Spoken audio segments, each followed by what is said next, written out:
Hello everyone, welcome to Feather Song Crochet. I'm Lynn, and today, since it's almost Valentine's Day, as you see by my shirt, today we're going to talk about showing some love. Okay, can we? Can we show some love today to people around us, our loved ones, and love and support our crochet community while we're at it? The world is so full of hate and misunderstanding, violence. Let's take today and show some love. So, crochet along with me, and we will talk about love.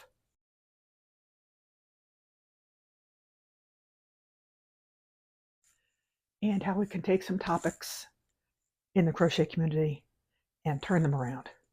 And let's not be haters, let's be lovers and supporters of each other. Okay, first of all, I have my little project here that I'm working on. It's just a little crossbody bag to hold your phone. So I'm going to be working on that while we chat. Happy Valentine's Day to everybody. Okay, the first thing I want to talk about that's common to every crocheter is weaving in ends. I know a lot of you don't like weaving in ends, but you know what? Let's change our mind and let's look at it like it could be something relaxing and a feel-good activity, weaving in our ends. So who knows? Um, I kind of like weaving in ends because it's the end of my project and I know that it's almost done and it's relaxing to me. I don't know. I like weaving in ends. So that's the first thing we got to show some love to. The next hot take is sewing parts on amigurumi.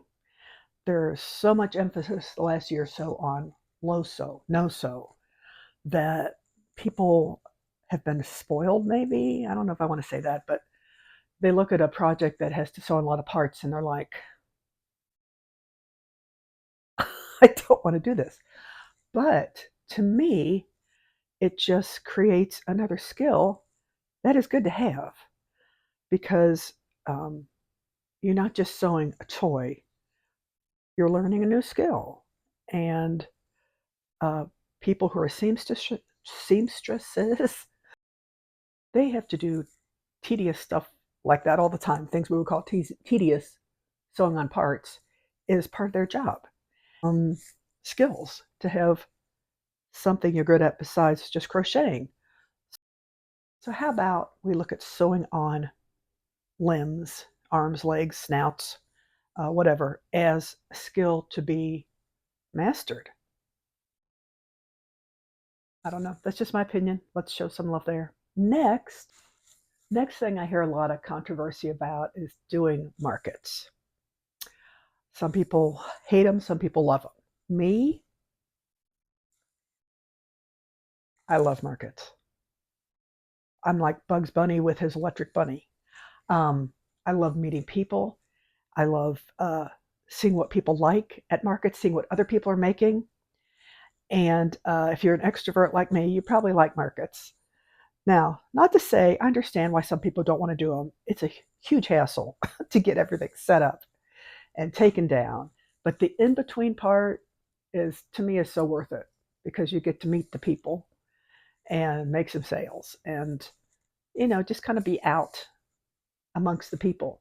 Speaking as a retired person, I need to be out amongst people more. So, and speaking of markets, my first crochet market is going to be in April, the middle of April. So I'm very excited about that. Now, I have done markets before when I was a glass blower, and I did glass markets.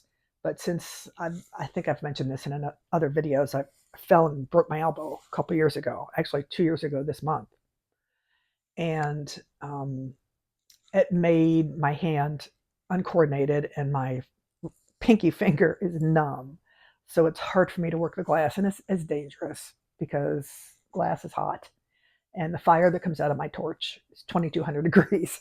And I have burnt myself before with a perfectly good hand. And so I had to give up my glass work, which I hated. But that is how life is, especially as you get older. Next on the list, the thing I want to give love to are magic circles. Um, when I first learned to do a magic circle, magic ring, whatever you want to call it, it took a long time and I got so darn frustrated. It was something that took me way longer than it should have to learn. But now I kind of enjoy it. It's like, oh, I'm starting something new. Let's get this magic ring in. Let's do it. Let's get it done. I can do them now. The only thing I don't love about it is with plushy yarn pulling that through to make the circle, because a lot of times, particularly with Parfait Chunky, I've found that it gets sticky in there. But otherwise, I really enjoy magic circles and making your way around and starting your project. So let's give some love to the magic ring. The next issue I want to talk about is yarn barf. I know. But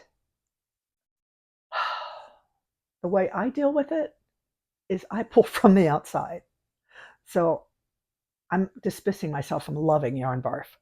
But a lot of people don't mind it. They just pull it out, wind it, or start from there, and they pull from the inside their whole project. Me, I like starting from the outside. And I keep my skein in a ceramic bowl that a friend made me. And as I pull, it just kind of goes around in the bowl. So that's how I deal with yarn barf. I did make another video on things that it was unpopular opinions. And that was one of the things is I cannot stand pulling from the center. But I'm going to love it today. And because it's almost Valentine's Day, I'm not going to badmouth yarn barf. The next one I'd like to talk about is acrylic yarn. And just FYI, next week I'll be reviewing 4 of my favorite acrylic yarns. So stay tuned for that next week. But acrylic yarn, I think, gets a bad rap. But as you can see by my picture here, it's cozy. If you get the right acrylic yarn, it's so soft and warm and cozy. I'll show you my favorite ones next week. But I think this is cotton yarn I'm working with today. So it's not that I have anything against natural fibers, but acrylic is so, to me, it's so versatile and it's easy to work with. And it's less expensive than those natural fibers. So I don't have a big dislike of acrylic yarn. I like acrylic yarn. And I'll show you my favorite brands next week. But so that's that. Now we have one more. The last thing I want to talk about are hook haters. Now, I've also done a hook review. Last month I did a hook review. And yes, everybody has their favorite hooks, their least favorite hooks. But let's not associate with people that have their favorite hook and don't want to use anything else. And it's one that you don't particularly like, okay? That's okay. That's okay. Let's just love on all the hooks and all the hookers today. That's what we are. We got to admit it. Claim it and move on. And besides loving the hook you use, Luna, I'm going to have to show you a picture of my puppy. She doesn't like coming in here on the hardwood floor because it makes her slippy slide. But she loves being with her mommy. So come here. You want to say hi to people? I'm sure you can hear her click-clacking paws on the hardwood floor. Yeah, you hardly ever come back here. She's a good girl. Okay, that wraps up my Feel the Love subjects. I do want to mention that at the end of this month, hopefully if I have my 1,000 subscribers, I'll be giving away this Crochet Nerd t-shirt. It's a size XL. Yeah. And just comment below on what makes you a crochet nerd. And also comment below on what you thought of my different things we should love this month. Not just because it's Valentine's Day, just because we want to be kind, loving people.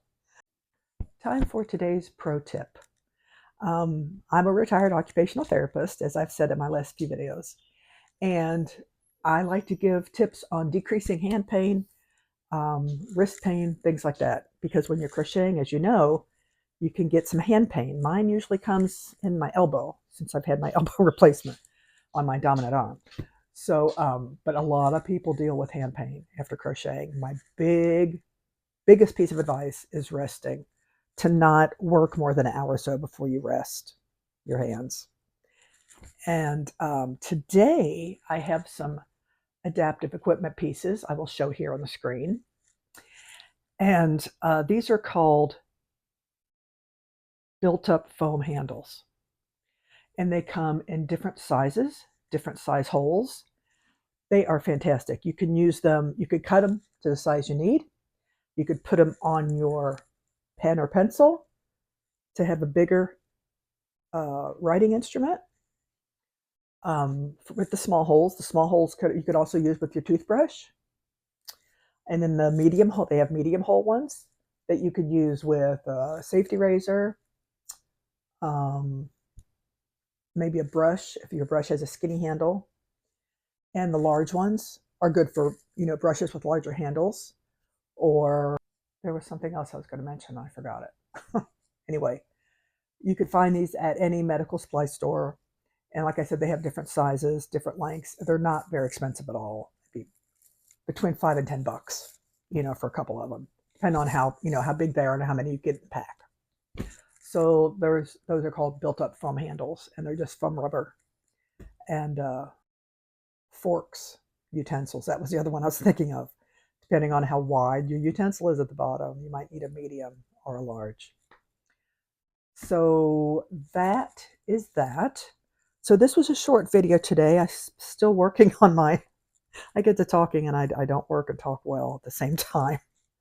My crossbody bag. I'll show it to you when it's done. Like I said, next week we're going to be talking about acrylic yarns. I hope everybody has a wonderful Valentine's Day. And next week we will chat a little bit longer. And I hope everybody has a wonderful week, and we'll see you next Wednesday. Bye-bye.